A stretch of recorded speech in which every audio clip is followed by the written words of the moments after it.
Put it in it.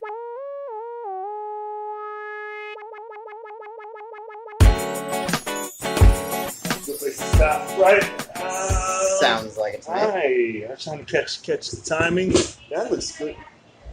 Yep, stores are staying open. You gonna good? Damn right I will. Thank you. That's how we start. Welcome to another episode of the People's Mic. I am Jimmy Peoples. Introduce yourself. Hey everybody, my name is Chris Munzie. How's it going? How are you? I can't complain. Tell me a little bit about yourself before we get into the shit. All right, so again, like I said, my name is Chris. I'm a teacher here in the city, and I've really always been interested in stand-up comedy, like a lot, and I haven't really taken the chance with it at all, but I've had some encouragement to try and do it, so I'm giving it a shot. So I'm here at an open mic. Fresh, new, Trying it. super new, super new. green. Super new. So, what was the thing that said, all right, I'm going to get on stage now? What was that moment? So what made me do it really was I've been living in New York for 5 years, and since I was in college, and like over the course of those 5 years, like it's like every 6 or 7 months, it's like somebody brings it up to me and says I should give it a shot. Yeah. Like a couple of years ago, I had a friend who did it regularly, and he sat me down and tried to get me to like write some stuff out, but I was just... Where are you from? I'm from New Hampshire. New Hampshire, okay. Originally, yeah. All right, so you moved to New York, why? I moved to New York to be a teacher. To be a teacher. Yep. And then, have you had that moment where you felt like, man, I should have been doing this the whole time? Should have been doing comedy the whole time? Yeah, basically. Have you had that moment? Like, you've been here 5 years, you could have been doing it for 5 years. I have some deep regrets about not doing it. You feel that? 5 years. Like, some deep... I know I felt that. Like I was like, I grew up in New York, I was born in New York, and I was like, I wish it was a moment where I've done it sooner. Yeah, absolutely. Where I was like, fuck, this has been here the whole time. Exactly. You know? I think you're exactly spot on with the whole it's been here the whole time thing, because you get so used to your everyday routine, and you're like, whatever. Like, what was I doing before this? Like watching Netflix. Yeah, bullshitting. Yeah, exactly. Now, back to Netflix, but not at, like Netflix just got here. I'm like, where have you been at all my life? Yes, but it's a moderate pace. A moderate pace. Yeah. And then a new show comes on. What are you watching on Netflix? Oh, right now, I just tried to get into that show, Insatiable. Wasn't that great, though? No, it's that one I saw like 5 controversy. I hate when the ad looks good and the show is shit. Well, that was the thing. It looked really good. The ad looked fun. I was like, I might check it. I watched like 5 minutes of it, and I was like... It was pretty campy. It was overdone. Another one, somebody said, check out Atypical. I've heard of that, yeah. And I couldn't get into it. It was like watching an open mic all over again. It was like about this autistic kid, and I was like, I see these guys every day. Yeah. I was like, I can't watch this. It's too much. I like a show that... I like Ozark. I like a show that starts with a guy who has a problem, and it builds up around like this dark, like not even the mob, just a good guy doing bad shit. Yeah, like a plot point where you go from like. I like movies like that. I like. Have you seen A Prophet? Prophet? No, I haven't. Great movie. Great. They're remaking it for the American version. But it's not an American movie? No, it's a French movie, I think. Oh, okay. It's an old French movie. It's in French subtitles. And I usually like French subtitles. I can't watch subtitles when I eat. Because it's like dizzying? Because I can't do, I'm trying to eat my food, but then I'm also trying to read. Yeah, exactly. So it's like you're reading it and you're trying to like look at your food. I don't know why I can't. You're just getting like every other word. I need to if I'm eating my food, it needs to be a dumb show. A dumb show. Yeah. Something like where somebody just getting shot in the face, and I know, just action, Some sort of simplistic plot that you don't really have to think too much about. Yeah. Easy, I can't watch anything. I got to sit down and think. And that's the hard part, because when you have to really pay attention to a TV show and you've rewound it like 4 or 5 times. Yeah. I'm trying to eat, trying to cut food, and and I miss words. And those are the problems that people face today. Yeah, absolutely. They can't read and eat. That's a reading and eating. That's a major fucking problem. Reading and eating seems like it would be. Can you guys read and eat? Are you out there eating and reading? I would say a lot of people watching this right now, this is on the internet, this is Facebook. This is going to be YouTube, and then Facebook, and then wherever. Well, whoever's watching it definitely probably Barack Obama. I haven't shouted him out in a minute. He's the only person I've watched. Well, he's back this week. Yeah, so. Is he back what? As president? Or? Well, I wish, but he did a couple of big speeches this week. Yeah, he's been making his speeches. Yep. I'm trying to around, like in Canada. Where was he at last? Canada? He was in Southern Illinois, and then he was in California a few days ago doing his stump speeches for the midterms. For the midterms. Yep, midterms. Okay, so they're trying to take the House back. Yes, that's what's happening now. That's the goal for some people. I don't know if it's for everybody, but it's the goal for some people. I see Biden out there doing stuff for Cuomo. Yeah, he's out there for Cuomo. He's always out there for just like everybody too. Yeah. He said, so you better be there when I fucking need you. That's what that is, right? Absolutely. Yeah, he's a friend who'll show up, be reliable, be there when you need him. Yeah. He's always Obama's sidekick. You think he'll be the next president? What do you think? I don't think we usually don't talk politics on the show. I don't give a shit. I was a political science major. Word, so you're all about it. I taught American history for the last 5 years. How old are you? I'm 28. God. I almost said 27, but I'm 28. Wow. Yeah, I know. That really just emphasizes the whole I feel bad about having not done this yet. Yeah. Yeah, basically. This is your arena. This is, if you want to call it that. I mean, I wouldn't be so bold to say. You're like an old gladiator, and the stage is your. I feel like I'm just like the person they throw in for like a warm up. You're the warm up fight. Warm up, the people who actually know what they're doing. You're not the main event. No. I've never been the main event. Come on. That's why I'm trying. Now it's your time. It's your time. It's hard to I do this in hopes that I know people are like, hey, why you put new comics on your little podcast? It's like, because my hopes is that you just go hard for the next year or two, and then you walk in and then just you come back maybe to this, and maybe I'll be doing it, and maybe not, but hopefully it's encouraging. You come back in a year and you do some dope shit, and then you're like, hey, you were right. Well, I just want to be right for once, and then I hope you go out and do dope shit, and you know, a year from now you're gonna have fun. Well, I think the hardest thing is come back every year.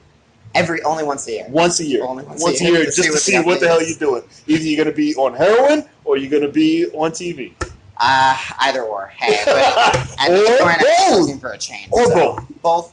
But it's a change, regardless. Yes, it's a change. Something to mix up the last 5 years. Seeing where you're at a year from now and then looking back to the past year it's always been interesting. Well, I'm trying. It's been sporadic over the last couple of years, but the last month I've been going at it, trying it. Can you really be?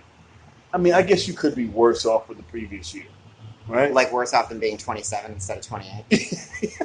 That guy could be worse off. Yeah. Was 27 better or worse? Well, it was a year younger, so that's better in and of itself. But 27 was a good year. I haven't had bad years. I just haven't been doing what I've kind of always had in the back of my mind for the past 5 years, which ends up wearing on you after a while. Yeah.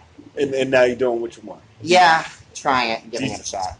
Are you teaching high school? What grade are you teaching? I teach 5th grade elementary school right now. How cool are they? 1 to 10. They're awesome. A 10. I just switched. White kids, black kids, mix? It's a mix. Okay. Yeah. Okay. Yeah, it's here in Manhattan. It's my first year teaching in Manhattan, but I was in the Bronx before Kids that want to learn, or kids that they are more interested, but want to learn. That varies day by day. Yeah, it depends. But I was in the Bronx for 4 years before this. Okay. How was that? Great and also hard, but a totally different type of situation than being in Manhattan. But the Bronx is an incredibly underrated borough in New York, so people should try and make it up there. Yeah, but it was fun. But it's too long of a commute. That's the problem. Yeah, it's up there, way up there, and I live in Queens. From the Bronx, so it's like from Queens to the Bronx. Fuck that. Yeah, that's cool. That's goofy as hell. No, hell no. Was that the love? Was that the thing you wanted to get into, teaching? So I mainly wanted to move to New York. Yep. And then a teaching opportunity came up, and I took Teach America. Is that City year? It's like Teach for America. Okay. I did that my first year, and then became a teacher after that. But it was like a guaranteed position, like here in New York. Yeah. And when I was in college, me and a friend applied, and a bunch of other friends were moving to the city after graduating. Mm-hmm. So that was my in to try and make it down here. So I did that for the first year, and switched into teaching after it. And what did you do in New Hampshire? In New Hampshire, I just grew up till I was 18. What the hell is in New Hampshire? So in New Hampshire has a great combination of skiing and heroin. I've done heroin before. Can you do both? Holy shit! I'm sure there are quite a few people that are. That might as well be recreational in as many ways as you can. Wow. But yeah, lots of trees, lots of skiing. And I can see that. I just see trees. Trees And hills, and there is Yeah. some ocean side, but not that much. Oceanside? Ocean, a Yes. coastline. Is it coastline? Is Yeah, it coastal New Hampshire state? is a coast. I don't fucking know. It's like 7 miles. Anything but north? It still touches the water. Okay. Yeah, it's like given up between. I know Maine is there. Maine is right up there. Yeah. I grew up there and then went to school in Rhode Island, and after that I came to New York. Yeah, I know. It's like such an interesting lifestyle. Yeah. Like, you really wouldn't believe like the story that I have. Like it's such a blow-away story. You would surprise me. I didn't go that. I went the other way. Mine is similar, just the other direction. Like I was in Philly, Delaware, and New Jersey, Okay. and got an academic scholarship to go to high school, and track scholarship to go to Temple University. Temple. I had some friends that go there. Absolutely, had too much fun.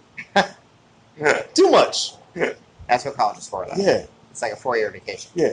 I mean, you should look at it like Like that. being a war vet. It's like I had no idea how I don't have any kids. That's my biggest fear. Is like, hey, somebody call me up that I know at this point. You know, somebody. There's got to be somebody that just sitting there, be like, should I give him a call? No.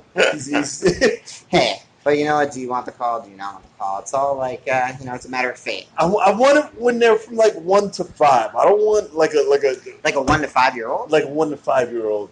1 to 5, they're really hard though. Like I 5 to 10 I want them great. to still be like not mad at me. So like I don't want them to That's be like at 30, be like you were never around. That's true. And then fucked up, and then I'm like I can't. There's And they nothing I can always do have with that. something in the back You of know, their mind, yeah. Remember. I don't want to like if this shit ever pops up. I don't want to be famous and then meet a then have a kid. 30-year-old kid. Well, then it's like a financial thing. Yeah, especially it's if just you're money. famous It's like at where that the point. fuck have you been? Yeah. When You know. Dad became famous. Yeah, I would have helped out. Contact. I mean, even with no money, I would have been. Yeah, you give what you can, and that's what you should always do. Yeah. Give what you can. Yeah, Give I wouldn't have your been like fuck proportional that part. kid, but you know, anybody who has a kid by me now, she's probably smarter than me. So Oh, I mean, like I teach kids, but I Yeah. couldn't handle having a kid by No. any means, and I like having no, one. I'm a big ass kid, and I always Yeah, have been. exactly. So How long have you been in New York? I'm sorry. I'm from New York, but I've been back a couple years. Oh, It's I'm like- sorry. I thought you meant that you were from Pennsylvania. No. and you went to Temple in I'm Pennsylvania. from the Bronx. I'm from the Bronx. Oh, you're from the Bronx I too? am from the Bronx. Oh, okay. What part of the Bronx? I guess that Gun Hill, Co-op City, Okay, all right. that area Mhm. up there by what high school is that? Lehman High School? Lehman High School. Yeah, I taught at Evander? Lehman for a little while. Yeah, Mhm. Lehman High School. I'm sure it's it's in Co-op super City, right? interesting, but by Co-op City, way up there in the northeast They don't corner. give a shit. Nobody's like, what? The Bronx is great. People should go there. It's like You should not go there. You should not go to the Bronx. Well, it's a different. I'm an outsider, I guess. Yeah. I'm like a gentrifier. No, Just you coming can't in have and it. taking over. I want them to hold on. I'm not even in the Bronx anymore, but you can hold on to it as long as possible. The Bronx. Good memories. Yeah. The what are you struggling with? Struggling with trying to get into the routine of actually getting up the courage to come and do an open mic like a few times a week. And like I said, I'm trying to get So into that. you're back to school now. I'm back to school, but I actually am only teaching part time. Oh, good shit. So you have time. So now it's just excuses.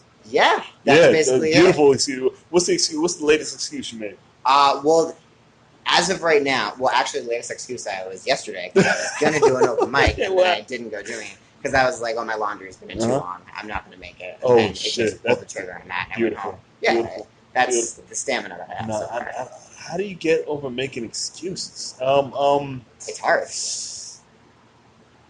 You just gotta go, man. You gotta go, and knowing every stage you get on, you get funny. I believe. Yeah. Leaving Well, I those hope the doors open practice is is distracting. I know because you want to look outside. There's always somebody walking by. I So keep when I forgetting look, I'm you being look. recorded at the same time. I'm sorry. I should have put the camera that way so you could look at the camera. But yeah, it's. I don't know. It's dedication. Yeah. You have to really realize there's only so much time. I get up every day, but you can always get up more. Mm-hmm. There's always more. And this is New York, right? And what I say to try to motivate people is like, you could have been in any other state, right? Any other state, they have maybe one mic a day, 1 to 2 a day. Yeah, You exactly. have so much opportunity there. Absolutely. You know? Like now that you've gotten past your first one, you can fucking dig. Give it a real it's shot. like nobody's, I've noticed though when you have like a few weeks between, like if you do it like a few times and then you're not doing it for 3 weeks, it's like you get just as nervous as the first time all over again. Because you've been away from it. Yeah, you've been it's away. hard. The nervousness is at a different level. Yeah, but a totally different level. You getting on. Now it's like, oh, I kind of know this now. Yeah. Now it's just getting on stage and then working on new shit. Being able to breathe. Yeah, my addiction is being in new rooms. I love being in new spaces that I've never been before. Well, when I came last month, I liked it a lot. This was a super comfortable mic to come to. This is really enjoyable. So I encourage people to come in. As you should. Say that again. Yeah. This was a great open mic. I felt really comfortable to be here. Everybody was super friendly. And if you want to try open micing, you should definitely come and check out Otto's Open. Yeah. In case you didn't know, we do the podcast before the open mic. So we do an open mic after every day, Monday to Friday at 3 o'clock. So that's why we do the podcast, and then comics will come and then they'll talk and shoot the shit.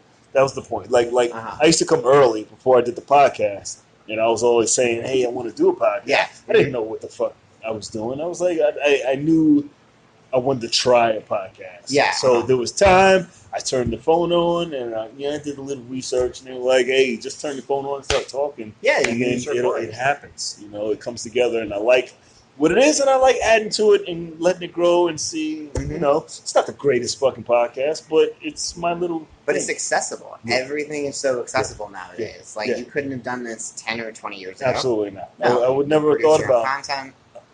You could, I guess you could have, but it wasn't in our heads to. You could have, but it was much more. We could have turned the tape recorder on. Yeah. And you could absolutely have, but it felt like you couldn't. It absolutely. It didn't accessible. It didn't feel. Now everybody has a phone. You could do whatever. You could talk to people on the train. Yeah, it's very weird to be able to just kind of access. Like, hey, you want to do my podcast?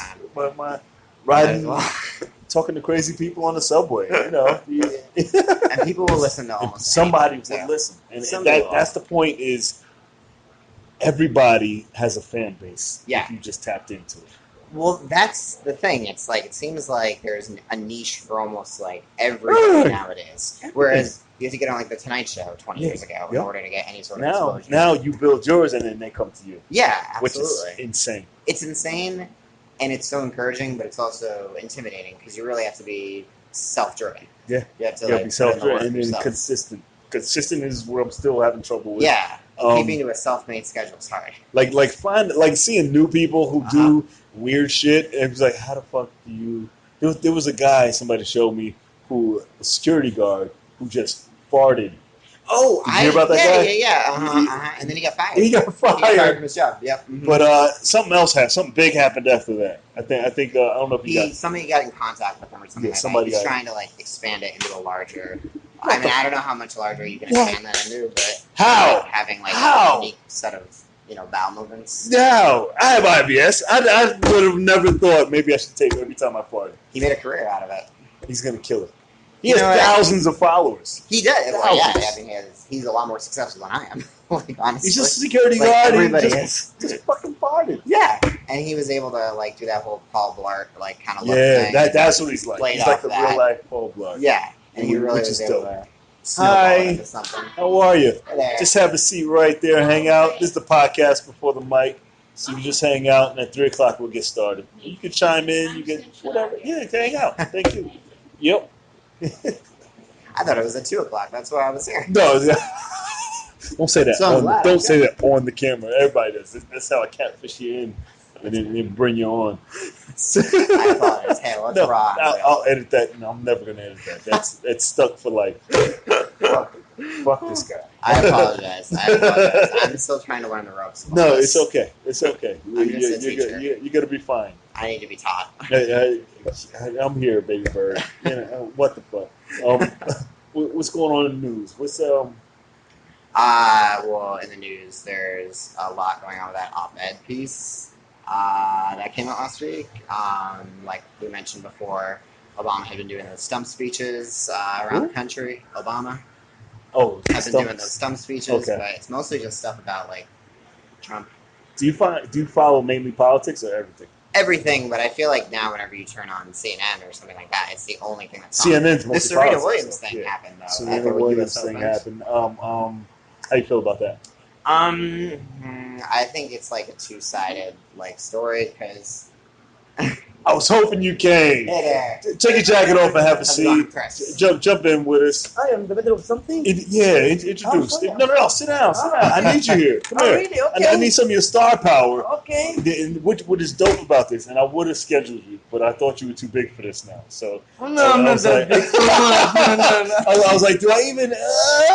Mister, he's got a Netflix special, but No way, really? What I like about this is that you're older, you're seasoned, but guys around here don't really know. Introduce yourself first, and then we'll get into it. I'm not that big, Jimmy. First of all, my name is you're- Khalifa. I'm stand-up comedian. I do stand-up in Arabic, Uh-huh. and I just started doing stand-up in English last year. Yeah. And Jimmy, one of the guys that really supported me last year. You're a guy. with the mics, and that's it. Tell me your name. Say your name. Adi Khalifa. Adi Khalifa. Yeah. Adi Khalifa.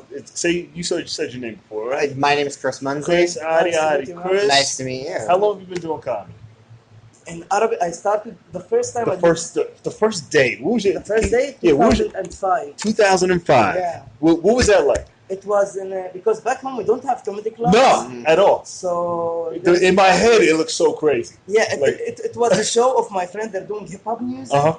and I asked them if I can do 4 minutes, 5 minutes, Yeah. and they're friend of mine, so give me the stage. Unwritten or written? No, I wrote. You wrote something? Yeah, of course, Ah. of course. But you know, it wasn't. This was my first attempt as a comedian. Yeah. And the 50 people that was in the show, they all know me in the person. And Yeah. everything. So they supported You're a me guy. with my punchline. They liked you. But was bad, Yeah. for me Yeah. now when I look. And then I started doing sketches. Uh-huh. Me and another comedian, he's older than me, he had really big experience. So we did it for 3 years. Yeah. But I was studying accounting and economics. Of course. And No shit. the last semester You before have very intense numbers eyes. Like you count numbers very intensely. But I hate. Really? I hate that. And before I finished my last semester, I read a quote of Bruce Lee, and honestly, it changed my What's life. the quote? He said, "If you want to succeed in Plan A, you shouldn't have Plan B." And my accounting I and like shit economics like that, was yeah. Plan B, and so I stopped. I Yeah. went to the university. I stopped, Yeah. and I switched to theater without telling Wow. my parents. Uh-huh. And Yeah, my very strict parents, I parents? told them what. Very strict or supportive? No, I didn't tell my parents Okay. in the beginning, Okay. and I told them in my show. Yeah. I invite You them, invited to the show. and it's on. I put it on YouTube, and that's it. And that's how I started doing comedy, and I And was obsessed. And the first comedian that I saw, and it was amazing, Dave Chappelle. Dave Chappelle killing them softly. On TV or in person? No. In person, I met him 3 years ago. 3 years. I remember that. Yeah. It's been 3 years? Yeah, in Dubai. Yeah, 2000. In Dubai you met him, Yeah, but I remember you met him here too. Yeah, I met was him. last year in the radio. That was last year. All right. I was like, where's the time going? Dave is my brother. Yeah, Yeah, that's your guy. I respect him. Who's very your favorite much. comics? John Mulaney, hands John down. Mulaney. Yeah. Okay. John Mulaney, Okay. obviously. Do you find yourself writing like your favorite comics? Before 8 years, Mhm. and even I was obsessed with George Carlin, so I tried to be the philosopher Yeah, and tried yeah. to be deep, Yeah. and then I saw Dave Chappelle, so I tried to be very like Dave, and every time I was imitating a comedian in the set, and then I discovered that it's my personality to be on stage. Absolutely. So eventually, I'm really influenced by a lot of comedians, but I'm still, in English, I'm really still. I don't identify really good comedy in English because I don't have the self-confidence. Uh-huh. In Arabic, every year I do 1 hour, so I'm really confident in Arabic. In English, Absolutely. I'm working on it, and I've seen you from when I first met you to now. I can see how comfortable you're getting more comfortable with the transition. Yeah, but it's still hard for me because usually I was thinking in Arabic and translate it to English. Yeah. So just lately, I'm thinking from the beginning in English because all the material that I translated from Arabic, it didn't work. Yeah. Mm-hmm. Not all of it, most of it. So yeah. What? So he's new. He's super fresh. Yeah, I'm like really new. Like, totally What new. I like this is the point of this podcast, to get somebody who is little seasoned and then who is fresh. I just Just heard to about the podcast. It's funny. Yeah. They told me last week that there's something called podcast. Podcast. Oh, this is Yeah, podcast? absolutely. Yeah. This is the Okay. podcast. Like I do the audio, and then that's YouTube. We're live on YouTube Oh, okay. right now. Oh, And, YouTube. yeah, so shout out where you from. Shout out your people.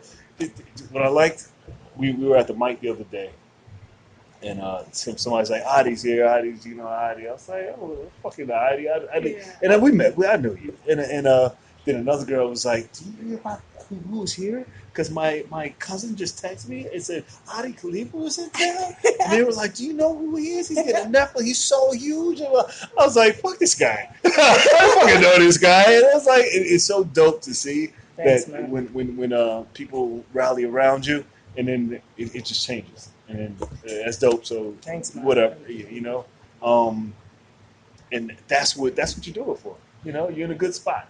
Yeah, I'm trying. I'm trying. It's before your shit comes out, and then real turns to fake, and fake. You know. You know, back home, I'm not that famous. I'm famous, but not that huge. But people they respect your work. Yeah. But now. But now I'm really trying to switch it because I think I have, just when I came, Larry Charles is I told you about it. Larry Charles he's a producer. He directed Borat, The Great Dictator. He's amazing, and he's helping me a lot. Yeah. And now we are writing because I told him my story. Last year he did a documentary for Netflix. Yeah. He came to my place, so we became friends. And when I told him my story, he told me, no, you must. Yeah. Do something with this. Absolutely. Because I didn't knew that what happens with me, it's really something not ordinary here. Yeah. So now I'm writing the series and I'm working on it. I hope you got to tell. Pilot, Here's because we were just talking about just doing mics in the city, making excuses, and for you to come from where you are and to travel, go to another country and still be on that, it's a feat. Yeah. Right? Yeah. It's not like coming from state to state and be like, oh, I'm leaving my wherever he's from, New Hampshire or whatever state you're from, and coming to New York. You came, from a place that didn't have comedy. But I came hungry. Yeah. I came super hungry. And that makes a difference. Yeah. I think what's get hungry. Gotta get hungry. Trying to do it. No, I think really any comedian, if you want to make it and they want to make it big. Whatever he's doing, I'm also acting. I'm doing acting also, but as I don't love the word artist, but as an artist, I love to be very hungry of doing stand up and me. Last year I came here for 2 months. I did 70 open mics. The first 30 was really bad. Yeah. But I knew that on some point it's something gonna click, Getting on stage. Just getting on. Yeah, right? So I'm trying every day, to do 4 or 5 mics, Do you make excuses? What do you mean you make it? We don't even use that word in my language. That's what you just said. No, I know what's being excused. Excuses is I don't want to do this because of this. Yeah, exactly. No, there's no excuses. Never make excuses? No. It's always get on stage. Every guy has his own situations and his own problems, and I have my own problems. No one is. Yeah. But I'm trying to give excuses to the other things because of the comedy. So I try to put it first. Yeah. And it sounds just in the principle, but sometimes it's really hard. And through the last few years, I've been with a lot of hard situations, but it was. I tell you what. Yeah. I swear to God, and this is gonna be in the series. Yeah. But one of the things that was sick for me before 5 years, I did a show in Kufr Yasif. It's a kind of village, but there was 700 people. Yeah. It was my show. I didn't. Since 5 years, 6 years, and now I don't tell my parents, okay, I'm having a show tonight. Yeah. So I'm just doing my thing. No. They know you do it. And my brother, he called me, I swear to God, 5 minutes before the show, and it's 1 hour, and there is no somebody that's doing warm-up for me, just me. And he told me that my father just went to the hospital. He didn't know that I'm in the show. There was a really bad situation. So I start, on the wall. I was so angry, and it was bleeding. So I put it, while they introducing me, and I get on fucking stage. We did 1 hour and a half. Damn right. And I went to the hospital. Let's go to the hospital. Wow. So in these, and do the show, just when I did it, I said, some people were like, I gotta go see my dad. I'm not doing the show. Yeah, I had because and I needed the money. If I had enough money, I said, fuck it, I don't want to. But I need the money. Just lately, I'm trying to be more. I'm not comfortable financially, but it's very important for me, and this was my challenge. And after the show, after I went to see my father and what everything is okay, I said, oh, what I did. And then I'm a real comic, between me and myself. And this is it, man. And I'm trying to learn from the best, So I take, Dave Chappelle, Dave Chappelle. You can't stop saying Dave Chappelle, man. I'll tell you a story about Dave. Yeah. Honestly, man. I swear to God, this is the real story. In Dubai, I did the show in Arabic, and Dave did in English. It was 4,500 seats, and he did it. I'm talking too much, maybe. No, talk, do it. And what it's happened that I wrote for Dave a letter of 12 pages with all my life, because without him, I wouldn't do stand-up at all. Wow. And I was escaping English classes when I was in high school because I thought I would never use English. That was in my mind. But so I started studying English through Dave. And I went with the letter. I went down with my letter. I started to scream. I said, Dave, I swear to God, I'm not bullshit. You can ask him one day. And Dave. And my manager was behind me. And I'm crying. I want to give him the letter. This is Dave, the first time I'm seeing him. And my manager told me, I was standing here, I swear to God, and he said, Adi, Exhibit is next to you. I swear to God, Exhibit was standing next to me, and I'm screaming on Dave. I said, Dave, I said, Adi, Exhibit. I looked at him, I said, hi, Exhibit, Dave. Yeah, you're focused. And I told him, you changed my life. And then he heard me, and he came to me, he said, what did you say, boy? I told him, you changed my life from the person. I started to cry. And I was so confused, I didn't give him the letter. You didn't give it? Yeah, I forgot.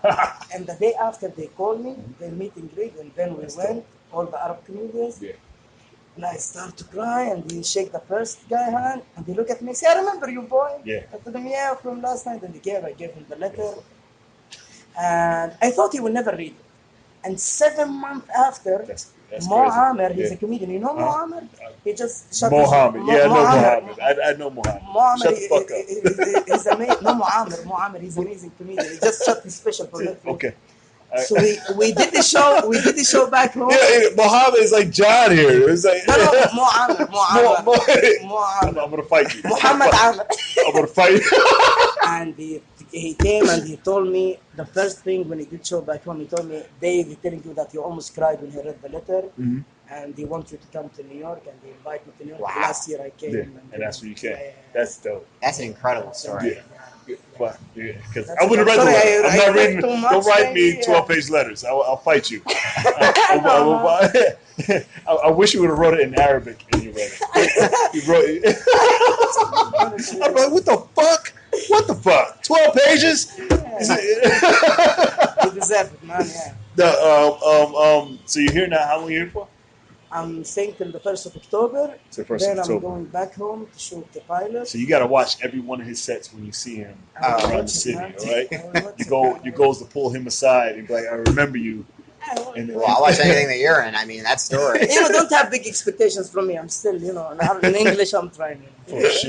Full shit. I talk too much, maybe. No, you talk. That's what this is for. That's super interesting having to change over from one language to another with a joke. Yeah. Like, do you think the humor is the same in both languages? Because I'm influenced from American comedians, so I think it's kind of the same, but also not the same because when I start, with Dave and Eddie Murphy and Louis C.K. and all these comedians, so I thought, no, it's not gonna be very weird. But when I start writing, I say, no, it's different because in Arabic it's a whole different. In Arabic, I'm more energetic on stage, and in English, I still don't have the confidence, to speak. So still, I need extra 6 months maybe. How did the Netflix special? How did that happen? Real quick. It was very.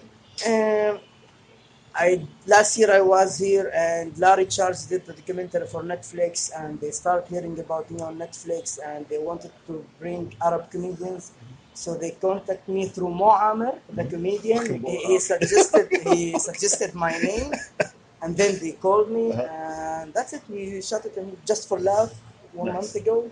It was an amazing experience. Wow. Nice. Montreal, yeah. Nice. Congratulations. Thanks, man. Hell yeah. That's dope. Congratulations. Thank you Sounds like a very dream much. life to me. It's really nice. Really.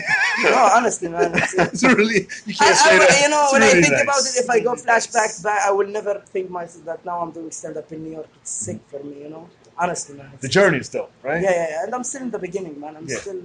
Yeah. So, yeah. Just getting warmed up. Yeah, man. I believe. Yeah. Believe. Yeah. I can see it in And your eyes. Muhammad Ali I remember you stand-up, from yeah. last year. I remember seeing you last year. You was like, oh, I just got to switch over to English. Yeah. I was like, you're going to be fucking fine. You know? Thanks, You're- man. you're just Thank you, really. You stand in front of the stage and then tackle them. You're a beast. Do you, the transition of watching? You guys watch a lot of international comics on Netflix. Like I see them like when they come on. I say, hey, watch so and so Glazy. It's hard to transition from watching an English comic to foreign language. to a foreign. I don't watch a lot. I don't enjoy this. You know, when I watch stand-up, I want to also to be focused on the facial expression of the comedian and stuff. So it's really hard to listen. I've never watched anybody not in English, and I enjoyed it because I was all the time with the subtitles. Like I try to watch them. Some guys are just too over the top. Yeah, I'm like he's a caricature more than just a comic, you know, and kind of annoying. I think. Don't be annoying. Yeah, Don't be. I didn't see your special yet. I'm gonna sit through the whole thing, but I'm gonna tell you this shit was annoying as fuck. All right, no, okay. Is there anything taboo to talk about in your country? Yes, man. It's not about taboos. I respect. You know, when I do show, it's for example in the last 4 years, I do for the first show, it's 2,000 people, and the range of age between 15 and 60, so a whole family. And I'm trying, you know, when somebody paid $20 to come to see me, so I want them to enjoy. When I do it in the bars or stuff, I do whatever I want. But it's not because I'm afraid to talk on the because it's kind of mainstream. You know, I'm trying to if somebody paid to come to see me and watch my 1 hour show, I want them to enjoy it. And, you know, 5 years ago, I was more controversial. I was doing 30% hated me. But, you know, being controversial, it was really good. And especially in comedy, you can satisfy everybody. But I'm still trying, you know, to have this. When I get the respect from 60 years old that come with his daughters and son, I love it. And about religion, it's taboos, kind of taboos. You can't just go and start talking about. Although I talk about religion, but from respect, I respect religion, and I respect everybody's belief. But also, I still have a lot of punchlines. One of the punchlines says there is a huge conflict between Christian Muslims and Jews. And I thought about it and I found the solution. I think we should put in one book the Bible, the Torah, the Quran, and we will call it God, the Complete Works. I think it's a very good thing to do. I don't know. I thought it's silly. So I'm trying. I can't talk too much because if somebody came with hijab to see me, a conservative, I respect them. You know, although, for example, a lot of things that make me laugh doesn't make them laugh because of their belief. But I respect everyone that comes to see me and respect his beliefs. I'm trying to supply for him what he wants me to see as a comedian. Are you on social media? I am, yes. What fucking music? Are you what platforms are you on? I'm on Instagram and Twitter, but they're both private, so it's not much of a Now you Why gotta private? unprivate. I'll why unprivate them. I'll unprivate. Why private? I know about his social media. I'm Because about it's to all ask new. you. Like I said, I'm totally new, so I haven't even gotten to that point. It's just getting up the courage to come here in the first place. How soon in the comedy should you get your social media? What do you mean? You're in order. Like be a comedian on social media. I'm really weak on social media. I have, you know, my Facebook page, but I'm not putting too much focus on this. I'm trying to be focused more on every year how I can supply another hour of stand-up in Arabic. And you just get more but material. lately my manager, he told me that now they're gonna, you know, hire someone to just be, because I don't fucking go to this. I hate it. I'm not. You know, there's the prostitution of likes that I don't want to be part of it. You know what I mean? You know that people don't. It can. You know, I respect a lot of my friends have millions of, but I'm not the kind That they've earned or that I they woke up bought? and what? That they earned or that they bought? No, they are. They earned. Okay. But I'm not this guy. I'm trying to be enjoying but my manager, he wants to slap me. Say, no, you must work in social media. I told him, Yeah. But I believe that if you do something great, it's by its own, it's gonna promote itself. Yeah. I don't think Sacha Baron Cohen or any. I just watched it last night, but I don't think that he did the promotion to do his show or any great comedian. Dave Chappelle, he don't have Instagram, but he's still Dave Chappelle, but he don't have the Instagram and Twitter. And I'm But trying Kevin to learn Hart? from him. It's gonna take longer, but Yeah. I think then I can make something that really will be legendary. I think if I keep in this way. Although social media is very important, but I'm trying to do it in the other way. That's what I think. Yeah. How you feel about that? I agree. You agree? All right, you guys should shut the fuck up. All right. No, I feel you. I feel you. I don't think. I feel like you should create content and put it out there. You know, it's in your hands. We got all this stuff at our disposal. You know, You mean to put stand up online? put your stand up online. Yeah, create stuff like this. I was in a cab. We just coming over, and Nick Cannon did this thing and said, "Oh, today we can put everything out yourself. You don't need Discovery to do." But his father runs Nickelodeon, so he's full of shit. Not necessarily. I mean, he's on a different level, but you can still, everybody has a phone. He came about in an era that wasn't like social media Yeah, age yeah. also. Yeah, and then like a lot of celebrities are growing into social media. I mean, they have a different amount of resources, but everybody has a record button on their phone, and it's the same power. Just put shit out there. No, it's very important, man. I'm really sure that it's very important, but I prefer to put my time writing the series or writing the sketch show. For example, now we're writing sketch show for Netflix for the Arab world, and we get the approve that we're gonna shoot the pilot in 1 month. So I'm thinking about. And that pilot, what's that going to be on? It's about sketch show. It's me and Do you another have comedian. you have a platform? Is that It's we're gonna do something. It's mixed between Chappelle show and like where's it going to go? It's going to go to YouTube. It's going to go to Netflix. All yeah, Netflix. Wow. Yeah. So we're gonna shoot the pilot next month, and it's appeal to all the Arab worlds. And so What's it called? We still Exit 10. That's the first name that but we said maybe we're gonna change it. Okay. But I'm excited for the series, man. Cool. I do. And as a new comic, what advice would you give him? I will give you the advice that Dave Chappelle said. The comedian is like a pilot. He counts, depends on the miles that he does. So whenever you have the opportunity to go on stage, just do it. It's like a muscle, People go to the gym to. So I think comedy is the same. It's muscle of your brain, muscle of your. That's what. Isn't that how we started? It's how we started. It came full circle. Absolutely. Yeah. What? That's just what I told him. Oh, really? He's like, just get on stage. Practice. Yes, because he's fairly new. So, Dave Chappelle got bombed when he was 16 in the Apollo, man. They thrown him. Yeah. And what is the worst thing that can happen for you as a comedian? They will not laugh. That's it. If you can't compare it to UFC fighter, Yeah, exactly. Nothing physical is happening. Yeah, hopefully, exactly. at It's least. just Jim Jeffries got physical, but yeah. Seizure. Worst thing that happened is a guy in a wheelchair had a seizure at a show. That's the worst thing. That That what? A guy in a wheelchair who's a paraplegic. He just started having a seizure on my set. I was like, I murdered this guy. Best fucking show. I was like, he didn't die. He just started shaking in the chair, and then all you heard was zzz. I was like, yo, this is crazy. And they had to stop the show and it fucking changes the shit. But where can they find you online? So online, you can find me at Christopher Munz, Munz after Christopher, and I'm on Twitter and Instagram. Nice. Website yet? No, No, not of even course not. I close. just like saying it. In a year. Thank you We're for going the to have you back in opportunity, a year. Watch. Where can they find you online? On Instagram, on the Facebook, it's Adi Khalifa, Adikhalefa. Yeah, on Facebook and on Instagram. Everybody's like, what? Adi Khalifa, yeah. Good. Yeah. Facebook, Instagram, website? adikhalifa.com also. Cool. And I don't have Twitter. And I just heard last week about podcast. Yeah, that podcast. was, You got a YouTube channel, right? Yeah, I have YouTube channel also. It's Dave Chappelle's best fan ever. Is it right? No. Yeah, Adi Khalifa also for the same, yeah. Cool. Yeah. Well, give it up for them one more time. Thank you. It's another episode of The People. See how it changes.